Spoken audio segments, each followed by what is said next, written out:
jeritan bangsa yang tertindas. Saya suka di ayatnya yang kelima. Bani Korah ini berkata begini, engkaulah rajaku dan Allahku.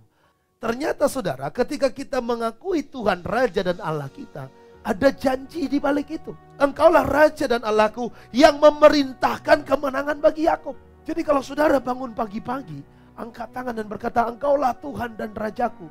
Itu engkau sedang berdoa, Tuhan engkaulah yang membuat aku menang. Ketika kita nyembah, dengan kata-kata itu kita punya pengertian. Makanya orang kalau nyembahnya tanpa pengertian, dia gak masuk hadirat Tuhan. Engkau Tuhan dan Rajaku. Apa ini Raja?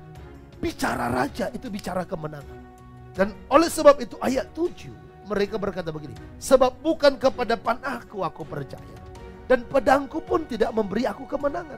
Orang yang mengakui Tuhan sebagai rajanya, Allahnya, dia meyakini kemenangan itu bukan karena kekuatannya. Makanya tadi saya katakan saudara, kita hidup karena pemeliharaan Tuhan. Kita boleh berjuang bekerja, ya harus.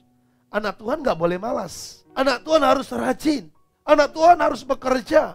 Tetapi saudaraku, kalaupun kita pada akhirnya diberkati dan berhasil, bukan karena kita bekerja, tapi karena Tuhan yang memberikan kemenangan dan berkat itu. Sebab di luar sana banyak orang bekerja tanpa mengakui kuasa Tuhan. Mereka nggak dapat apa-apa. Ketika orang Israel ada di Mesir, mereka kerja nggak? Kerja.